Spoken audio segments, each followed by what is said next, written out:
Okay, welcome everyone to the latest episode of James Bond Club Ireland. Today we are down one. We're down Kevin O'Callaghan, who is on an island somewhere having Tabasco sauce served to him while he recovers from the strenuous efforts he's been putting in all year. But in his stead, we have another wonderful guest. We have a friend of mine, a friend of the pod, a Bond fan, and a guy with maybe one of the coolest jobs I've ever heard. It's Rory Emery. Welcome, Rory.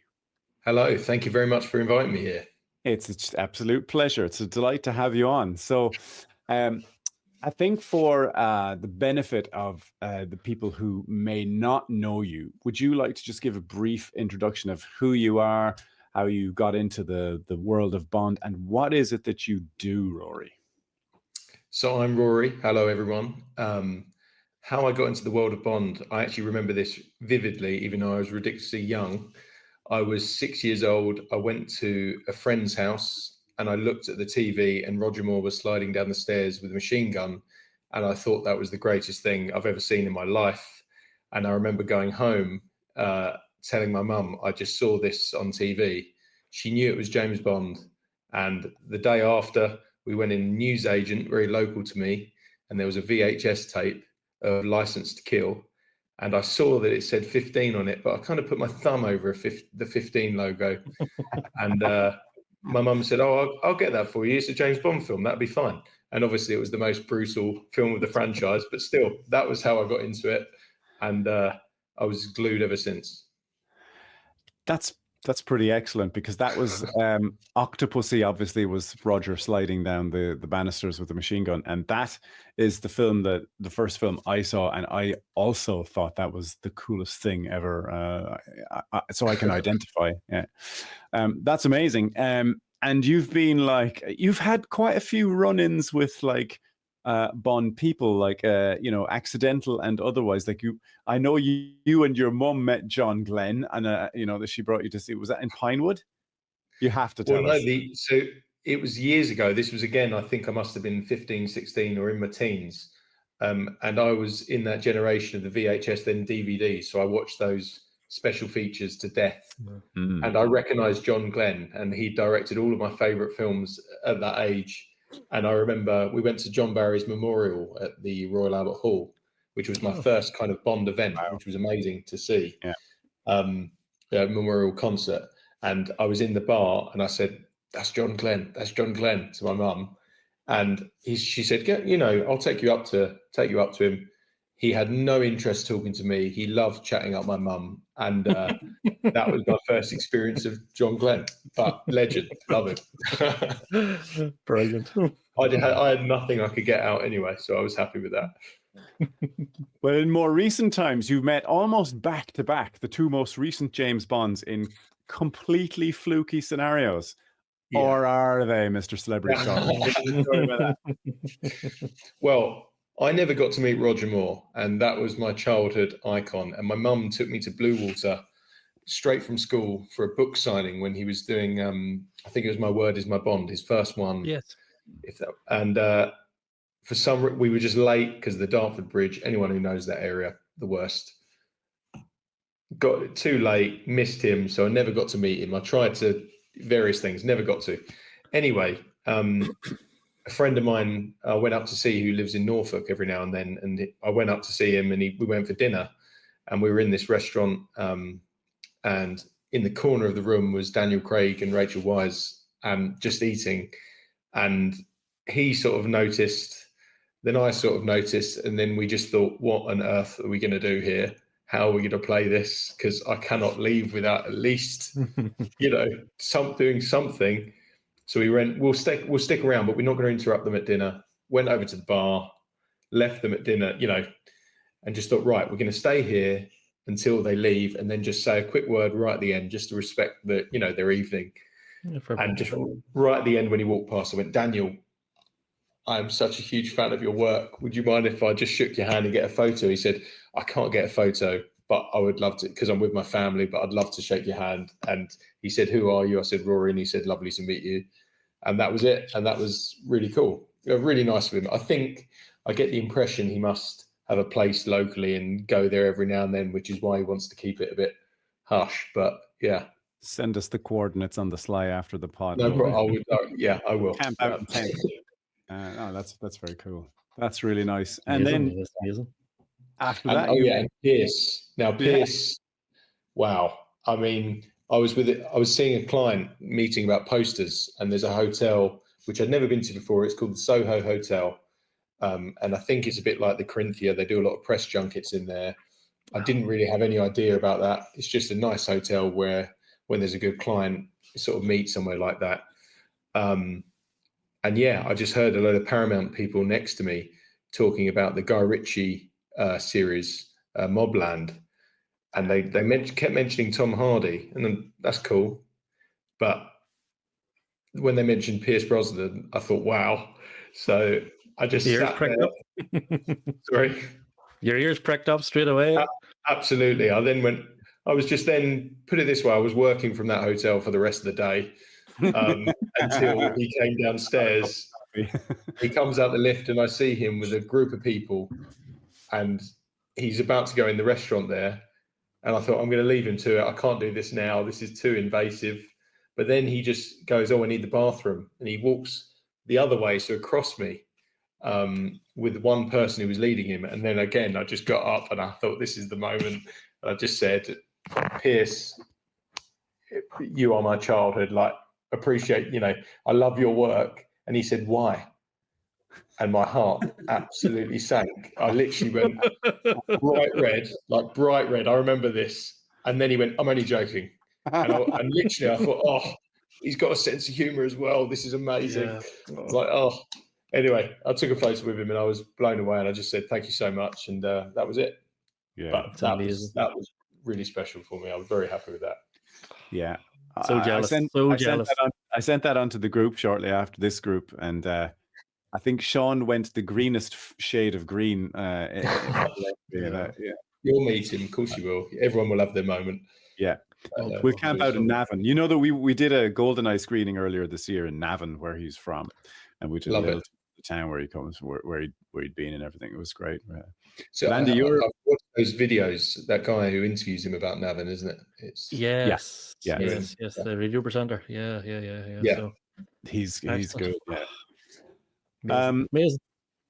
So Andy, you're a Roger fan as well. You're a Sean fan. We're good. Sorry, Sean, you're a Pierce fan. We'll get into your favorite posters in a little bit as well. But I have to ask you. I mean, Rory, you're clearly a Bond fan, and before we came on here, you correctly identified some of the noise clips that Michael was playing. You got them rather bang on. So obviously, any 007 fan worth his salt realizes that the character of Bond is rooted in the work of Ian Fleming. What would you say is your favorite Fleming novel? Right. Now, AJ's told you to ask this, hasn't he? Someone has told you, because I have not read the books. I don't know. So I've been told for years to read the books, and I've never really read fiction, and so I don't know the answer to that. Right. I mean, they're fiction. Let's move on. Really. Let's move on. Rory, you're a successful poster merchant, due largely to the mentorship of Lisa Tessé, I would say. What did you learn from her? So, Lisa, what did I learn from her? Many things. So, I used to be a customer of Lisa years ago. Okay, Rory, I'm going to have to cut you off here. Sorry. I can't keep a straight face any longer because AJ did put me up to, in fact, both those questions. He said, Rory's going to collapse when you send him these. And I wasn't. He said he'd pay me real money if I kept a straight face. I knew he was lying, but... Do you just love that? Do you just love that I knew that completely? And I'll tell you why, because I texted him this morning to say, any suggestions I should talk about for the podcast? Oh, brilliant. So I've ruined myself there. Excellent. Yeah, he did. He teed you up, but I failed to pull it off without laughing. So, yeah, I mean, it's great. You should definitely read Ian Fleming, though. Yeah. I will do. We'll get an I've said that for a while as well, but I will do. But and we'll get into what you learned from your mentor as well. But let's talk a little bit about your business. So, I mean, I met you before I knew you were into this. And when I was like, this is one of the coolest jobs I could possibly imagine. I mean, it's got everything, right? If you're a film fan, if you've got a bit of nostalgia for this is just a paradise. Can you give us an overview of what you do, and maybe we can talk through your website a little bit as well? Of course. So the moment was sort of born. I've loved Bond posters since I was a kid. You know, when I was talking about being 6 years old, it wasn't long till I had all the reproductions on the walls. And I remember a moment, my mum, I think it was the License to Kill one sheet, so probably my least favorite poster out of the entire franchise. But she told me it was an original, and that just meant a lot to me. I do not know why. I was very young. It's just always been something I've loved, and I've always collected. You know, as I've got a bit older as well, I've been able to go back a little bit more. And yeah, I just absolutely love the artwork, and I just think it fills me with that sort of childlike joy when I look at some of my favorite films, especially with the coolest artwork. You know, on the earlier stuff. And yeah, that was. It really is born from a passion, just because I absolutely love it, as you know. And License to Kill was one of the first ones that jumped out at you. Yeah, it was just because I think that was the first video. I was the first full Bond film I watched, and then it went from there. Very cool. But yeah. So, also help us with some of the jargon. What's like a one sheet? What's a quad? What are the differences? What should we be looking out for in terms of the types of poster we're looking for? Sure. So there are various different types depending on, you know, geographically where you are. A one sheet is usually a US poster. So they're portrait 27 by 41 inches or 27 by 40, more past the sort of 80s, early 90s. And then you've got the British quads. So it's weird because it's all about collectability. So if you were going in on an investment angle and you were wanting Bond, it's always the quads which are really popular in that one, just because they're British. It's usually like the country of origin. So like if you like Star Wars, a lot of the collectible pieces are more one sheets and things like that. Yeah, it's just, I can't remember what the question was. I've just been talking there. Yeah, I was just to get through some of the technical detail, because people who are familiar with film and posters, like, they talk about this very fluently. And I've sort of just been taking notes and researching it on Google after a while, you know. So I just wanted to get it from an expert, you know, because they're so large and there's so many of them are so cool, and particularly the mid-century, mid-20th century posters had a certain. I see you have them categorized per decade on your site as well. Yeah. And some of them are just so great. And I think it's probably a nice moment to call out Robert McGuinness. Absolutely. One of the great artists, poster. I mean, there's a reason I've got the Thunderbolt quad behind me, just because I think it's one of the greatest posters of Bond history, you know? Yeah. I don't think you'd find argument here. No. Yeah. No. I'm actually going to shout out to Peter Lorenz. So I don't know if you've heard about these books, but these are amazing. And for me, you know, I know a lot about posters, but there's always different angles, or I come across something every now and then which I've never seen. And you can always count on these for every little detail. So it's great. Excellent. Have you any sort of, what era would be your favorite era for posters, Rory, in terms of Bond, but also then more in general? So I've always loved film in general. So it probably started from Bond, but then I've gone on to watch, you know, if there's a good poster, I like to watch the film, you know. But then again, there are films, you know, posters such as Attack of the 50-Foot Woman, which is one of the most desirable sort of posters, but the film is absolutely terrible, and it's notoriously terrible. It's funny how it works. I would just say the 60s. I think the 60s, just all of the designs are just really cool, especially the Bond stuff. I just think they're so iconic. There's one that I like on is Casablanca. I see that on your site as well. I mean, that's a great film, but it's also a great poster. I liked that. Well, I think it was probably because I might have had a crush on Ingrid Bergman, but I mean, it's a very, but it's a very iconic poster for some reason as well, you know. But I think it's interesting. Sometimes the poster and the film are iconic, and then other times you can have a great poster, not such a great film, vice versa, maybe as well. Absolutely.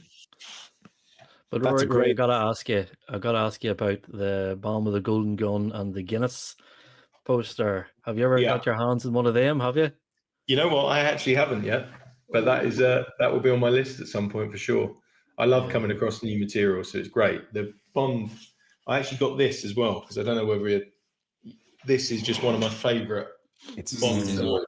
great. The German banner from the Premier, and Is that where it's from? It's from the premiere, is it? well, I think they're printed only in Germany. It was from the Premier, but also from I think a few screenings early on in Germany.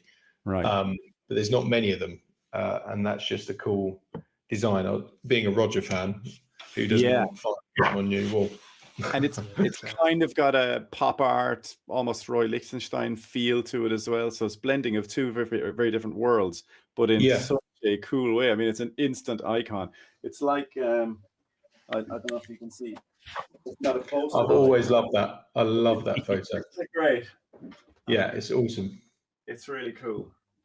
It's just classic Roger Moore, like, isn't it? That was before Bond as well, wasn't it? Yeah, I think so. Yeah, I love it. And here, Rory, in terms of like, so how did you get into the sort of the poster business? Like, how did you get into that role? So it was really because I always loved collecting, and it just became my sort of hobby to collect posters. I collected them privately just up to COVID. In COVID, I sort of worked in events before, and that obviously went to, absolutely no movement there whatsoever. And I needed some money. So I thought, I'm going to sell some posters here. Unfortunately, I've got to do it. And then I thought, wow, some of these have gone up in value. There was a real surge in sort of COVID with things like this, and which was, really helped me out at the time. And then towards the end of COVID, at the movies in London, another flagship sort of poster store, who I was previously a customer of, they were looking for a new sort of salesman in there. I put my name forward and I worked with Lisa, for a good year and a half, which taught me a lot about the world, really. Yeah. And these are originals, so presumably they're not just on every corner shop. You have to go hunting for these. Like, where are the places that you go typically and find them? I know that you were in, was it Los Angeles or San Francisco or somewhere like that, where you were looking at these as well as other places? Yeah, so obviously there's very different. I think just talking about hunting for them, I think in the 90s and early 2000s, I get the impression that you could go to a yard sale or a boot sale. I don't know why I'm saying yard sale. I'm not American. And what's that? Yeah, what's a yard? And find a Dr. No quad quite casually. Yeah. I don't think that really happens anymore because people obviously are a lot more aware on the investment. And talking about pricing, of course, that a lot of my stock as well are from other collectors and things like that, which I sell on their behalf. So there's various different things. Some of my stock is from a collector. Some of them are from other dealers. Some of them are from, just various sources that you just kind of network and grow the sort of avenues, really. So LA, there's a dealer I visit out there. There's auction houses, and then private collectors. And, some people can come to me and say, I want this specific thing. Some people can say, I just need a gift for a friend. I've got £100. What can I get? There's various different levels to it. Which is what I love about it. If we were to bring up your website now, and I think we have the technology to do that, could you maybe take us through some of the cool stuff you have and some of the popular stuff? Of course. If we can wake Michael up from his slumber, there he goes. There we go. Awesome. So the website, wow, this takes a lot of amending constantly. It's stock comes in and out. By the way, there's some people in this little banner you have, right? And like, there's one guy in there kind of looks like Matthew McConaughey. There's some woman in there looks like a film star. Where are you meeting all these really cool people? And can we get invited to one of these parties as well? So actually, it's funny you say that. So I'm planning an event in London, hopefully later this year if things goes well. And of course, all of you guys will be invited if you can get over there. Brilliant. And yeah, it's just one of my clients actually has a Batmobile, so I'm trying to get him to bring that down. Try and make just something really cool happen. We'll Michael, see. cut that sound bite out, and we're going to play that on every intro we ever have. One of my clients. That's part of what I really love about this as well. Just meeting people from various different backgrounds, and just that guy was so casual about it. And then he said, "Oh, he actually bought a 1960s Batman quad from me, Wow. and I personally delivered it." And he just said, "Oh, do you want to have a look at my cars?" So if anyone says that to you, like, I'd say yes. Especially if it's plural. Yeah. You mean you got more than one? So unless he says, "Yeah, I've got a Nissan Micra and I've got a Prius." So Rory, if somebody came to you with a specific request, would you be able to, or would you go and try and source it for them as well? Yeah. So some things. I'm trying to think of something particularly recent. I had Stairway to Heaven, the David Niven movie. I had a client about 8 months ago ask me for a one sheet for it, and I just found it 3 weeks ago with somebody who previously purchased from me in Texas. So I arranged for that to be flown over here and then to him, so that you can. Yeah, I do sourcing as well. It doesn't always mean I can get it instantly, but you generally can always find something. That's what's crazy about this. Like, you can, 1 week there could be 5 of a poster you're looking for, and then suddenly, I'd actually say Get Carter, the British quad for that is just going through the roof at the moment. Really? I've sold 5 of those the past year and a half, and that's the most sold poster I've ever had. It's crazy. But it just goes through stages like that, I should say as well, for people who might be listening to this on a podcast rather than watching it on YouTube, you can try a watch along now if you go to Rory's website. But some of the stuff, it's just incredible. Like, there's that Attack of the 50-Foot Woman we saw there. There's stuff for some Steve McQueen classics, Paul Newman there, Cool Hand Luke. There was one, Blow Up, which was a great movie. I remember seeing that as a student, a really cool poster for that as well. As you say, that 60s kind of minimalist style, also almost like this Dr. No one here, that the kind of green. I mean, it's just, I actually love that Italian Dr. No. I think it's beautiful there. Yeah, it is. So take us through some of your personal favorites. Is it Elf? That's actually quite a hard poster to find for a one sheet, believe it or not. It's funny how it works, because I think I don't know. I think more modern poster wise, I think the Grand Budapest Hotel is amazing. Oh, love that! Great film as well. Amazing film, and when you find there's the one sheet for that there. I would say that's the most sort of collectible poster of the modern era. And is that because just Wes Anderson has a very visual style, maybe very, very distinctive? Well, I think it's because A, for exactly what you just said, and B, you don't need to like the film or know anything about it to think that looks good. There are some posters out there. I learned this actually from where I used to work. There were people who bought because they like the image. You don't have to watch Breakfast at Tiffany's to appreciate Audrey Hepburn standing there with a cat. Another Robert McGuinness. It's just, I think that's where art comes into play, isn't it? I think it's all, you can love film or you can just love the artwork. There's various sort of who are some of the other classic artists that you would associate? Like, McGuinness is a big name, but other names who people might recognize their style without knowing their names. Drew Struzan is a huge one. I've actually I've just finished reading his book, actually. See, when I said I don't read fiction, it doesn't mean to say I don't read. So he did a lot of, Raiders of the Lost Ark, Back to the Future, that sort of thing. Amazing. Just iconic. But a bit like what you said earlier on, I think what my favorite poster is changes all the time. It's just, I don't know. Yeah. It depends on your mood. Like, even the Rocky posters from the 70s, they had a certain just starkness about them that led that. If you hold it there, if you hold it on that one, if you go back to I think the Rocky 3, it is the silver foil one there on the right. So I've got one of these left at the moment, and these are incredibly rare. So, for example, of something different, that's a Mylar poster. So they're sort of printed on shiny plastic, and usually with posters, you can linen back them, restore them. You can't with Mylar. So when you find one of those, it's just good to. That's probably really geeky and detailed, but I'm just trying to give an example. I'm in the right way. You're speaking to the right audience here. But that's what I love. I love coming across just something random, and that Spy Love Me quad, for example, that's got the Seiko watches on it. Which one? Oh, that one in the middle, slightly rarer than the normal design. Yeah, very good.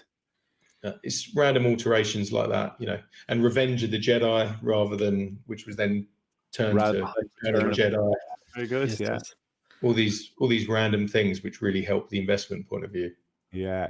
Oh, the Sting. Now we just passed a Japanese one sheet, I think, is it, for You Only Live Twice. Now that's called a Japanese D2. They're called. Yeah. Now I'm just looking at the price of that, and that's probably not going to go into my back pocket, but it's something. I think that one is it saying I need to mark that. This is the problem. I need to mark that as sold because that one has actually gone. I need to buy another one of those. Because I was tempted there. You were you?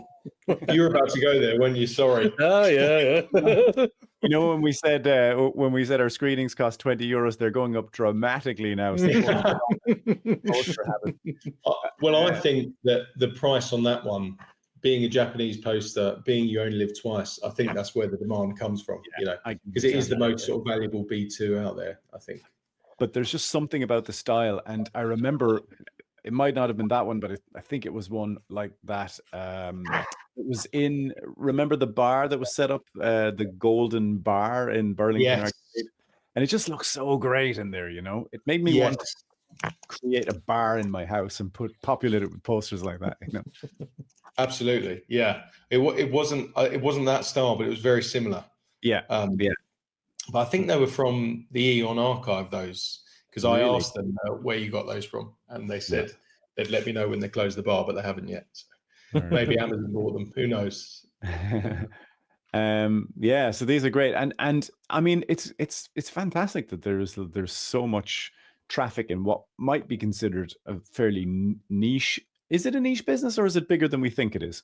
No, I would say it definitely is niche. What I'm trying to do is sort of target a new audience. So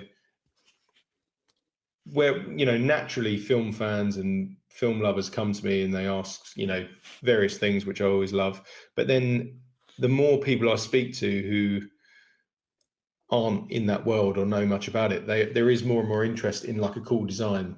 I mean, there's a 2001 poster there with the ultimate trip on top, so I think a lot of people are into like a certain type of music might see that and think that's awesome, or someone who doesn't really know much about film but sees Jaws can understand that, that's a poster from a different time, So I think it's maybe getting larger, but it is a niche. There's no way about it. But there are thousands of posters worldwide what sell every day. Like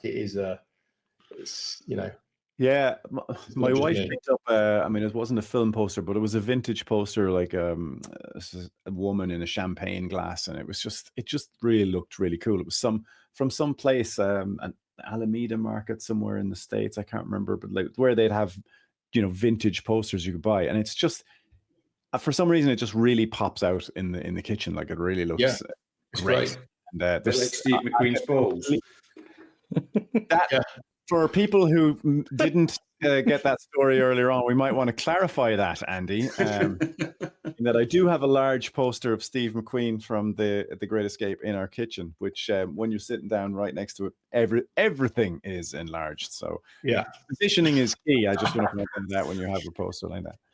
Well, that's the thing about it. And when people say, what should I buy? Because there's some people who want to worry about the investment side more, which is totally valid. Why would you spend more than £5 on a poster if it's not going to be collectible? That's the number one question I need to answer all the time. And a lot of the time it is also buy for a title. So buy a Bond, buy a Tiffany's, buy Godfather, because they're never going anywhere. The Roger posters are increasing in value now, just like the Sean ones did. It will go. Don't think that Pierce Brosnan won't, because I strongly believe they will, because as time goes on, you know, more and more people don't look after them; they're thrown away.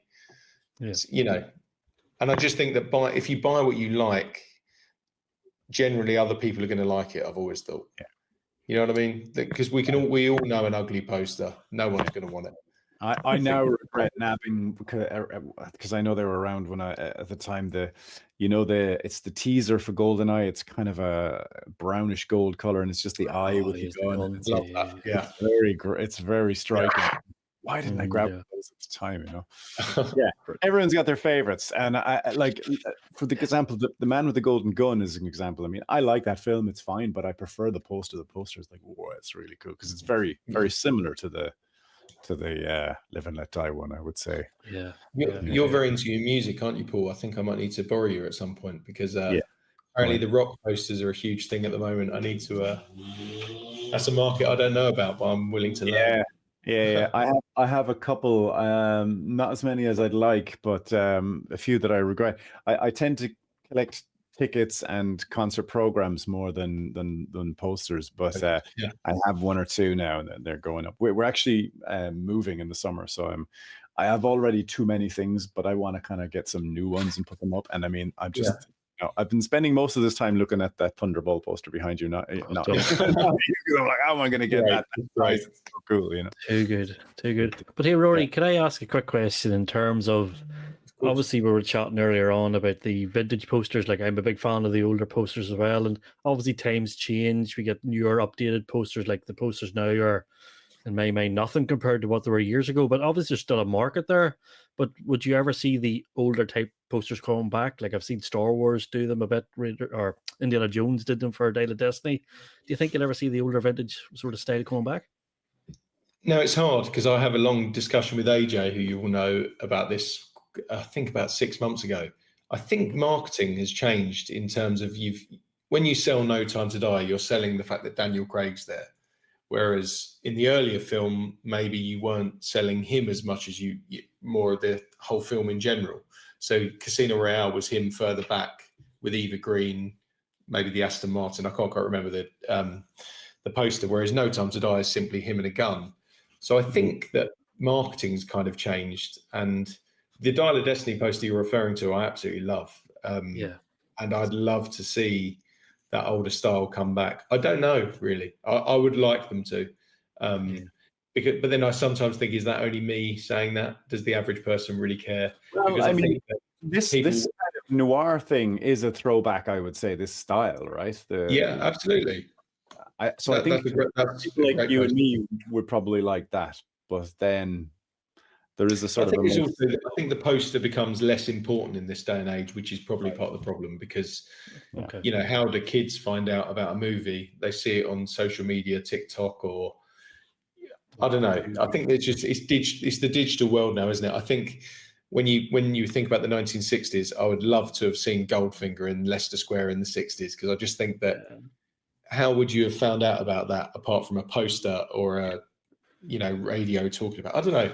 It's just, I think now, because we are shown so much in our faces all the time, it's probably less necessary than what it used to be.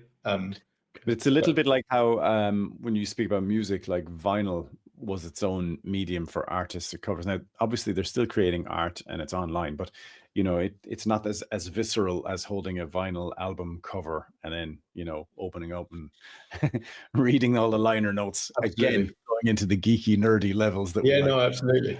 I remember going into Blockbuster and renting Die Another Day, and I just think that's insane. But I actually remember that, and it's so much more special, wasn't it? Do you not just think? Like choosing your one film of the week, you've got to watch it. You're not going to turn it off after 5 minutes if you're not into it. I don't know. 100%. You're waiting all week. You're waiting for a weekend to try and rent the thing out, and it's not until next weekend. You're doing that. Absolutely. I've already got 2 copies. I remember going to see The Living Daylights in the cinema and then having to wait, I think, about 6 months to get it out on video, and then watching, rewinding it, making a cup of tea while that happened, and then watching it again before I had to give it back. You know. So that's AJ will identify with that, and maybe Andy could identify with that as well. We're of a similar vintage thing. Nice. It's nice to still over The Living Daylights. You must have seen it. You must have seen it late in the cinema if you only waited 6 months to get it on video. Was it longer? Yeah. Rory, you were saying? Oh no, I was just saying I didn't know whether that was another AJ question he's told you, because we had a massive debate about daylights and License to Kill. Oh, did you? Oh, okay. Yeah. Well, I mean, for me, the Daylights posters were just fantastic, and then the License to Kill one, he kind of had the baggy black shirt, and he was in this funny position, and I was like, I'm not sure. That Living Daylights squad is beautiful, isn't it? You know, the gunfire on everything. I love it. Yeah. Especially the posters with all the different action sort of set pieces throughout it. It just, they were class. Yeah, absolutely. Yeah, I mean, I really do hope that this. I mean, I'm sure that anyone who listens to this is probably a big, poster fan as well. But I'm not sure that the new audience is coming along. Maybe Amazon MGM will. Here's my thought. I think Amazon MGM should just go out and buy a cinema chain, right? Go vertical with the whole experience, make it a real fan experience, get posters in there, get the kind of merchandise that people would like and can afford, and they can go in and buy it, and buy your posters and stuff when you're there and stuff like that. I think that would be great. So David and Amy, if you're listening, just how do we all feel about Amazon? Are we all excited? Yes, I'm very excited. I have to say, we have movement in the right direction. Absolutely, we've waited a hell of a long time for it. So not that I'm dishing anything that Eon ever did, but it's great, and I can see new heads in place, new ideas. Yes, more of the same, please. Absolutely, I agree. Looking forward to it. I am. I'm positive too. I think there's going to be a lot of money behind it. I don't think all the worry about I don't think Jeff Bezos has an influence day to day. Like, it's Andy Jassy runs Amazon, and David Heyman and Amy Pascal are running the show with the production. So I think you've got very smart, creative people in there. I know that there were differences with Barbara and with Eon, so it remains to be seen what will happen there. But these are smart people. They know what they're doing. They've had enormous hits with a bunch of other films, including Barbie and Harry Potter and even Casino Royale. So it seems like a really positive thing. Sometimes if we could just monitor, if we could just make a note of the time and date of this, Paul, because we are actually in full agreement for the first time. Is that real? For real? Jesus. For real? I'm starting to feel uncomfortable, Andy. I know. I've twisted our USB. As I said, we're not done yet. There's going to be something, surely. Yeah. Andy and I have reached this friendly disagreement on almost everything, but now we've agreed on stuff. The only thing I worry about is, and I'm probably just overthinking this, is in an effort to reset after No Time to Die, that they kind of go so classic that they are. They pick maybe something that is not a bold choice that could be an exciting one, and go for one that is maybe a little safe. Now, I'm probably just overthinking, over worrying, being a bit of a goose, but we'll see. We'll see what comes of it. I think we're in good hands, Paul, to be honest with you. Yeah. These guys have took big franchises, made big movies, big, sort of like they haven't just made something and then it's fallen away. These guys are the real McCoy. So I mean, it's Paddington 2, right? Paddington 2. Like, we're in safe hands. I mean, but that's exactly it. You put us. It is a great. I remember watching that discussion about how much you loved Paddington 2, and you're absolutely right. And then there's that scene with from it's Nicolas Cage and Pedro Pascal, isn't it? I remember that film. And they're having a debate about the greatest film of all time, and he's Paddington 2, and he's like, what the fuck? And then they watch it, and it's like, you're absolutely right. Yeah. If you can build something like that. We're going to get Tom Davis as a henchman now in the next Bond. Remind me who Tom Davis is. Big Tom, the big bald head and a beard, one of in the prison scene at Paddington. Oh, right, that guy. Oh, okay, yeah. Who knows? Who knows? Yeah. I'm sure we're going to have. I don't know. I'm sure we'll have a good cast, but obviously Bond is the big one. Who are they going to cast as Bond? And I don't know. Who knows? But you know what? It's in the right direction, as we all say. Let's. Yeah. Yeah. I don't no. He looks too friendly. He looks too No, friendly. it's said tongue in cheek, but then Glasses, though. Yeah. Yeah. Do you have any thoughts on like timelines, or what would you like to see? Actually, would you like to see another origin story? Would you like to go them straight in with a reset and all the setup as we're used to with MI6 and everything, and a standalone adventure? Would you like another beginning of another arc? Any thoughts on how you'd like the story to be set up? So I think the Daniel Craig era was amazing and different, and I love what they did. I think that now this is the perfect time to sort of go straight in. We don't need another origin story. no. I think now you're going to laugh because obviously it's my childhood, but the Pierce Brosnan-esque, I want like just single film fun again. I would love that. And I think that if you look at the Mission Impossible franchise, which I absolutely love as well, Yes. what they do so well is just they know exactly what they're doing. They know why everyone's going to see the film, and they just go for it. And the Daniel Craig films were amazing because they did their own thing as well, which I loved. But I just think that people just want that kind of classic Bond fun again. But maybe that's just me. I don't know. But this is You're talking my language, Rory. You're speaking my language now. I'll give you that favor later on. Okay, I'm a big advocate for the standalone. Yeah, you have. Yes. But not even, I don't mind, because I personally did love seeing all MI6 and everyone involved and the stories more. But I also think that going to see The World Is Not Enough. What a film. I'm sorry. Can we just talk about The World Is Not Enough? Yes. I know that may be random, but I mean, that is one of my favorites. And I just think that kind of single film, AJ's going to kill me. I'm winding him up. No, here you can't go wrong with The World Is Not Enough. Like, he's one of the best pre-title sequences ever, and geez, that boat chase is amazing. Absolutely. Yeah. Sorry, lads, we're myself and Rory are just got a bit of a crack here. She'll see us later, I'm sure. That's all right. We'll go away and watch Handmaid's Tale. I come back. I do love the way, like, if I know there's a Mission Impossible trailer coming out, I'll go, oh, I must check that. And before I've had time to do it, I've already got a message from Rory, who's already sent it around. Yeah, I'll be honest. I am a big fan. I really am. Yeah. And what would you like? What do you think like Bond could learn from Mission Impossible? Where do you think, where do you think they compare, contrast, and where are they like? Well, I just think that the Daniel Craig films became very story based, a lot more emotional and real, which was great, and that's a new take on it, and I love it. But I just think that the Mission films sort of become, all right, they're character driven, but they also know they're there just to entertain and action satisfy and make sure everyone's got, and I just think that they've done that so well. I mean, Fallout, Dead Reckoning, and the fact they did that in COVID. I don't know. So it's weird because I feel like I'm all slating Bond when I say this, but I don't mean to be. It's just that I think they're just such fun, and they're just that's the one thing I think Bond just needs again, just to remind the audience that it can be just a great load of fun, and it doesn't always have to be, whether you like Bond dying or not. I just can't believe anyone asked the question, how can they do another one because he's dead? Well, like when people ask for that question, I just think that how it's far not the same as Sean Connery, is it? So what we doing? I don't know.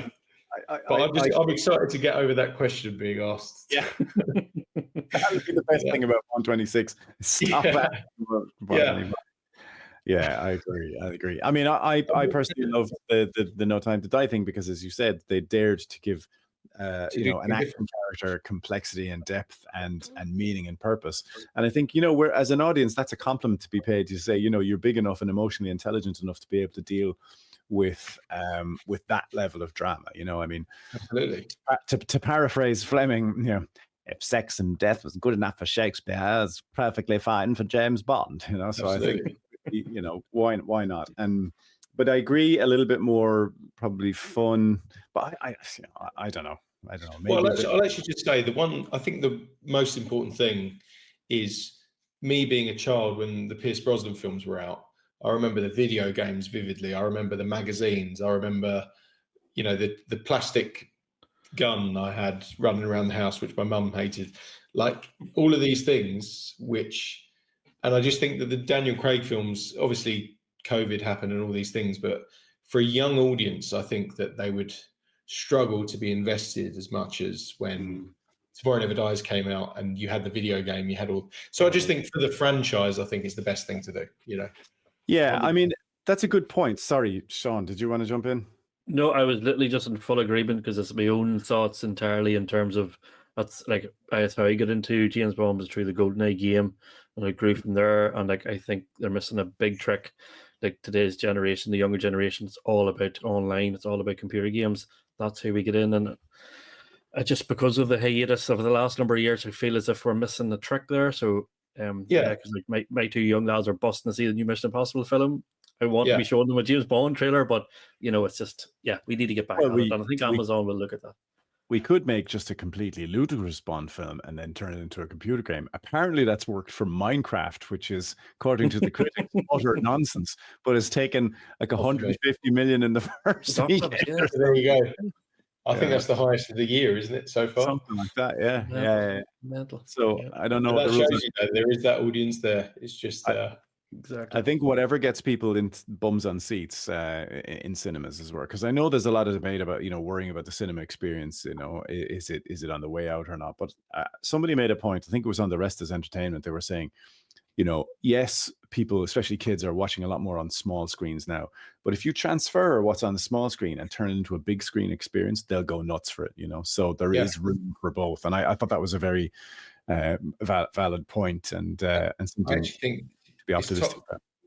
Just refer back to Top Gun Maverick. I think that film, here's me going on about Tom Cruise again. I know I love it, but that does just show you though, because I know people who went to see that multiple times, and they're people who don't go to the cinema multiple times. So it does exist, and I think that film just unashamedly entertained, and that's what great films can do. So I think that just take elements like that. I think we're in safe hands. I think they know all this, and I think they're going to do it, and it'll be great. So, is this going to be the last Mission Impossible film, Rory? I don't think it'll be the last Mission Impossible film. They're rebooting Jason Bourne, aren't they? There'll be something else, but I think it will be the last one with Tom Cruise. With a 400 million budget or whatever it is. But I think that's great because a bit like the Daniel Craig era, like wrapping up things is always a good thing. Everything comes to an end, doesn't it? Yeah. And there may well be an introduction to a new character that takes it over. Absolutely. But it was. Looking at Jeremy Renner at one point, wasn't it? And then he disappeared for both that and Bourne, but he never managed to. Yeah, absolutely. Yeah.